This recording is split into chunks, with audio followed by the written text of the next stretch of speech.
The outcome in wrestling is not always predetermined. In some cases, real-life tragedy strikes and takes away a beloved performer far too young. These are just some of those heartbreaking stories. When AEW President Tony Khan announced that he had bought Ring of Honor in 2022, fans worldwide were buzzing about potentially seeing ROH stalwarts the Briscoe brothers on a national level. But one Warner Media executive never felt comfortable allowing Mark and Jay on their TV networks due to homophobic remarks Jay had made years earlier. Jay had not only apologized for those comments, but went out of his way to educate himself to make sure he didn't make the same mistake again. As 2023 began, after 3 all-time classic ROH tag title matches with FTR, it seemed that the Briscoes may finally have been on their way to AEW TV. It wasn't to be, though. On January 17th of that year, Jay, real named Jamin Pugh, died while driving his daughters to cheerleading practice. A car driving the opposite way suddenly crossed the center line, causing a head-on collision. Jay was pronounced dead at the scene, as was the other driver. Jay's daughters suffered multiple injuries but survived. Jay was just 38. His brother Mark finally got to show what Dem Boys were all about,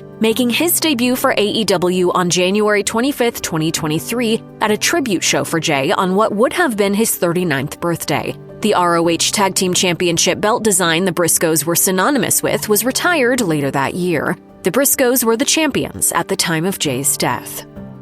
He had a connection with the audience that I don't think anybody else can really achieve. Before the COVID-19 pandemic shut down the world, Hana Kimura looked like she would be Japan's next big wrestling star. Her work in Stardom, JWP, and Wrestle One earned her international acclaim, and she won several championships as a teenager. She'd also become a reality TV star in Japan thanks to her time on the popular series Terrace House. But the combination of the pandemic and her reality stardom proved toxic. In one episode of Terrace House, Kimura got into an argument with another cast member over her wrestling gear getting damaged. The moment was reportedly staged to add drama to the show, but viewers didn't know that. Kimura was bombarded with hateful social media messages, some of which were racist because her father was Indonesian. The online hate, combined with the isolation of COVID-19, sent Kimura into a depression spiral. On May 23, 2020, Kimura began posting distressing images on her social media feeds of her harming herself. She also shared some of the hateful messages she had been getting. She was reported dead later that day, with the Wrestling Observer's Dave Meltzer confirming that the official cause of death was hydrogen sulfide inhalation. Kimura's death at the age of 22 was officially ruled a suicide, and 2 men were subsequently arrested for cyberbullying.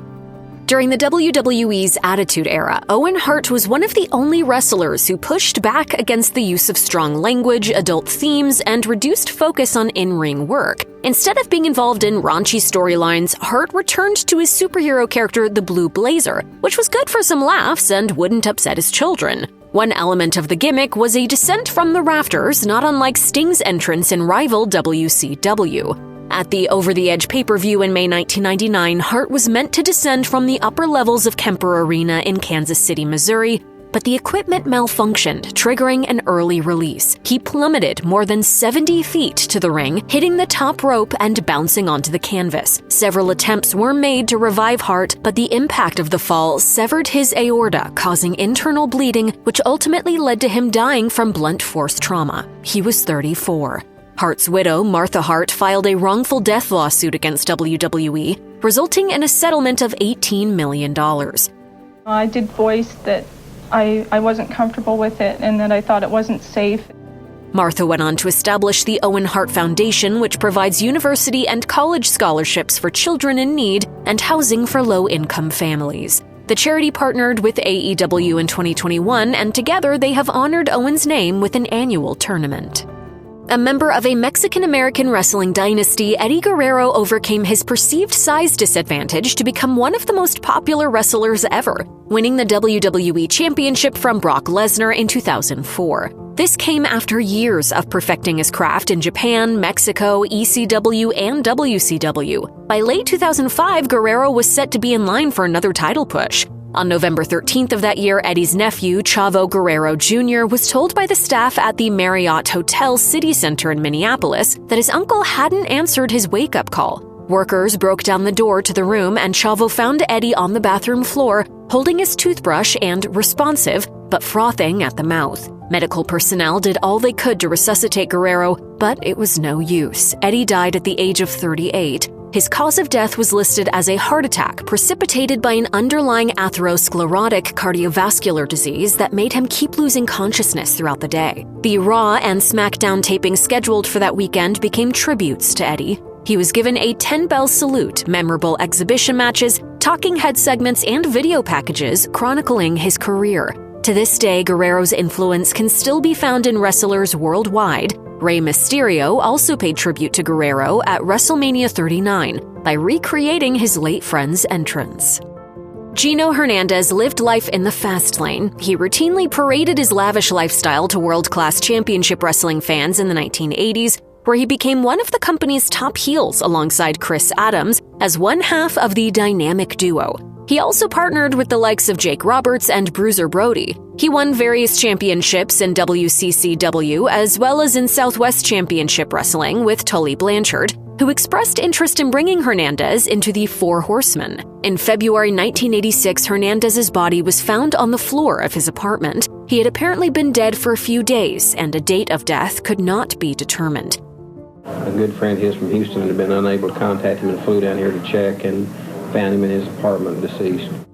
He was just 28. The circumstances of his death have been the subject of much discussion over the years due to Hernandez's ties to the drug underworld. Some people claimed that his death was a hit due to the fact that coroners found 8 times the usual fatal amount of cocaine in his system. The door to Hernandez's apartment was also mysteriously unlocked when his body was discovered, something that was out of character for him. People who knew Hernandez said he always deadbolted it shut, especially after he began experiencing paranoia.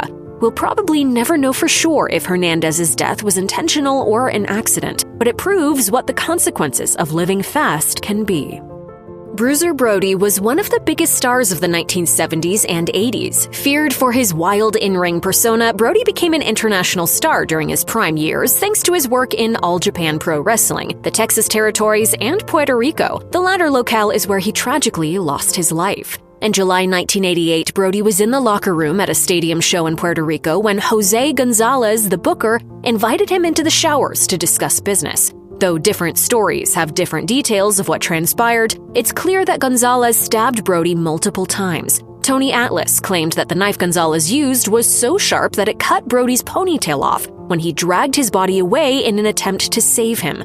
Due to the large crowds attending the event, paramedics were unable to get to Brody, whose real name was Frank Goodish, quickly enough, and he passed away from his wounds at the age of 42. Gonzalez was put on trial and acquitted of murder when he pleaded self-defense in court. The knife he used mysteriously went missing, and many of the witnesses from the mainland didn't testify because they received their summons after the trial had ended. One of those witnesses, Dutch Mantell, said, "The jury, I heard, came back with a verdict in less than an hour." Junkyard Dog had a natural charisma in the ring and on the microphone that made him beloved by whatever crowd he performed in front of. Whether it was his low-key roles in the WWE or his feud with the fabulous Freebirds, JYD overcame the underlying racism of the business at the time to become a breakout star throughout much of the 1980s. Sadly, his personal life sent him down a much darker path. The biggest battle of JYD's career was with addiction. He developed a cocaine habit, and that, coupled with his unhealthy diet, caused his ring work to suffer. A messy divorce from his second wife left him with virtually nothing, so he would appear at autograph signings and independent shows to get by. JYD was open about his struggles with addiction, telling all the kids he met to stay in school and work hard. On June 1st, 1998, JYD attempted to attend his daughter's high school graduation, but arrived too late. On his way back home, he was involved in a severe single-vehicle car accident that saw his car roll several times, killing him at the age of 45. JYD's daughter accepted her father's induction into the WWE Hall of Fame in 2004, but would also tragically pass away herself 7 years later from a heart attack at the age of 31. After years of being the fan favorite Flyin' Brian Pillman adopted a very different character by 1996, the Loose Cannon. He called out Kevin Sullivan for being the WCW booker on television and convinced Eric Bischoff to give him a real way out of his contract to generate buzz before signing with WWE within the span of a few months. Even after a horrific car accident that shattered his ankle and put him in a coma for a whole week, Pillman was able to bring his unhinged persona to national TV. Even his peers routinely didn't know what was real and what was kayfabe. So when Pillman missed his 1 p.m. call time for the In Your House Bad Blood pay-per-view on October 5, 1997, some thought it was a prank. Jim Cornette said when he called the hotel Pillman was staying in and was told Mr. Pillman is dead, he didn't believe it at first. Reality sank in very quickly, though, when the hotel manager told Cornette that the police were on the scene escorting the body away. Pillman was just 35. His cause of death was listed as a sudden heart attack triggered by atherosclerotic heart disease. Chris Candido made his name in the 1990s and early 2000s performing all over the United States and Japan. He won tag team gold in the WWE as part of the Body Donnas, was 1/3 of the legendary Triple Threat in ECW, and captured the Cruiserweight title in WCW. By 2005, Candido was part of the TNA wrestling roster and was featured regularly on episodes of Impact.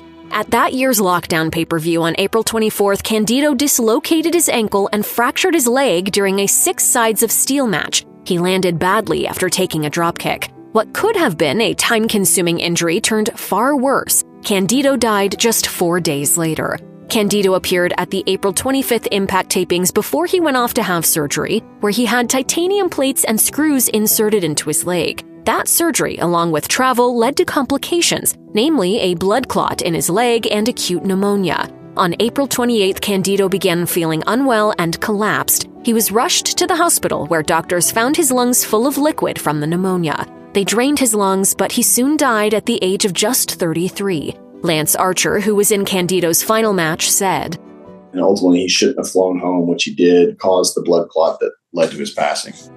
Though he was born Jim Hellwig, the Ultimate Warrior legally changed his name to Warrior. He drew enormous crowds for WWE in the late 1980s, leading to him defeating Hulk Hogan at WrestleMania 6 in 1990. This would ultimately be the highlight of his career, which would soon become hampered by behind-the-scenes conflict, departures, and returns. Warrior's relationship with WWE was strained for quite a few years, but he returned for a controversial Hall of Fame induction in 2014, reminding everyone why he was as popular as he was in his prime. On the April 7th edition of Raw, he cut what would tragically be his final promo, which included lines about hearts beating their final beats and the spirit of the Ultimate Warrior running forever.